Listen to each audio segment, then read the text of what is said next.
Permiso, presidente. Adelante. Dios Maguepe Guktekech. Muy buenos días, hermanas y hermanos. Con su permiso, presidente, como usted lo ha señalado, hoy es el Día Internacional de la Lengua Materna por mandato de la ONU y de la UNESCO.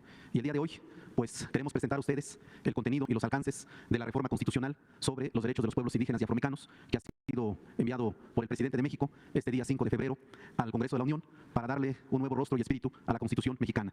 Y en esta lámina podemos apreciar la presencia de los pueblos y comunidades indígenas y afromexicanas a lo largo y ancho del territorio nacional, y por eso el primer punto de esta reforma constitucional es reconocer a México como una nación pluricultural y multiétnica, en donde existen 70 pueblos indígenas y el pueblo afromexicano en todo el territorio nacional, desde Baja California, donde están los pueblos yumanos, hasta la península de Yucatán, donde está el pueblo maya. Estamos hablando de 70 pueblos indígenas que hablan 68 lenguas indígenas con 364 variantes. Son 7.3 millones de hablantes de lenguas indígenas, 23 millones de personas se reconocen, se autoascriben como pertenecientes a uno de estos pueblos indígenas, y hay 2.5 millones de personas que se autoascriben como afromexicanas. Este es pues el rostro de la diversidad cultural, lingüística, étnica de nuestro país.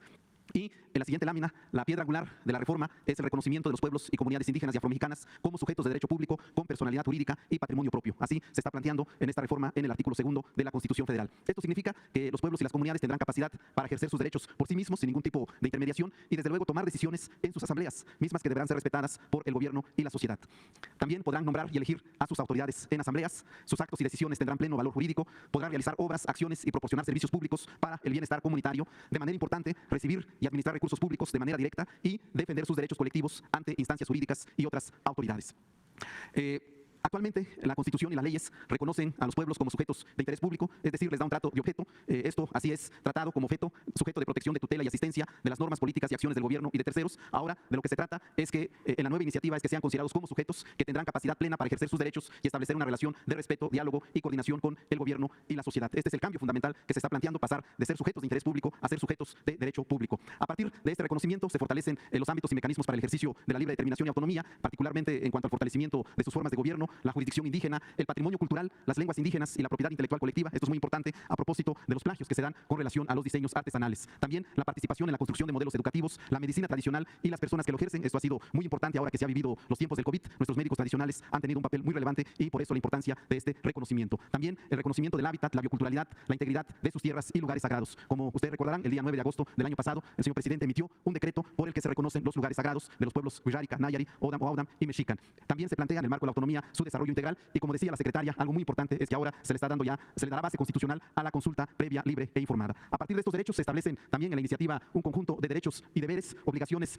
para el Estado, en particular la de impulsar el desarrollo comunitario y regional. Hemos estado sobre esta base en este gobierno haciendo los planes de justicia, inició allá con el pueblo yaqui, ahora tenemos 17 planes de justicia en todo el país. También el deber de asignar presupuesto que los pueblos y comunidades indígenas podrán administrar y ejercer directamente, la protección del patrimonio cultural y la propiedad intelectual colectiva, proporcionar servicios de salud adecuados a la cultura, a la lengua de nuestros pueblos, también garantizar los derechos de las mujeres indígenas y afromexicanas, construir y ampliar vías de comunicación, caminos artesanales, radiodifusión, telecomunicación e internet. Aquí destacamos de manera importante la construcción de los caminos artesanales que, si bien iniciaron en el estado de Oaxaca, ahora se están construyendo en otras partes del país. De manera importante reconocer las formas organizativas de residentes y migrantes indígenas, sobre todo en los contextos urbanos, así como el vínculo con sus comunidades de origen. Y finalmente esta obligación de celebrar las consultas ante actos administrativos y legislativos que sean susceptibles de afectarles. También en la iniciativa de reforma se propone fortalecer en el apartado C todo lo que tiene que ver con los derechos de los pueblos y comunidades afromexicanas. Se establece una definición constitucional, se les da el carácter de sujetos de derecho público y se reconocen derechos específicos. También se está creando un nuevo apartado B en donde se está reconociendo y garantizando los derechos de las mujeres indígenas y afromexicanas a la participación, toma de decisiones, a la educación, la salud, la propiedad y posesión de la tierra y demás derechos humanos. Y también un catálogo de derechos de la niñez, adolescencia y juventud indígenas y afromexicanas.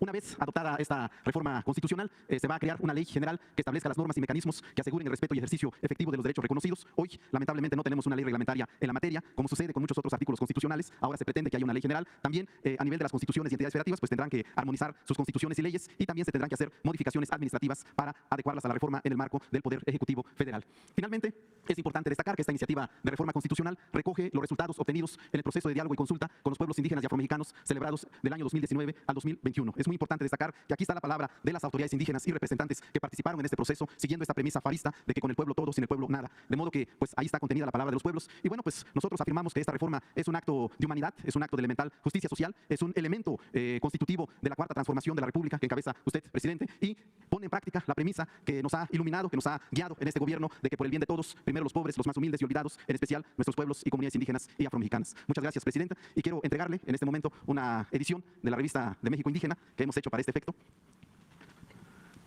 en donde vamos a difundir esta reforma constitucional en todo el país.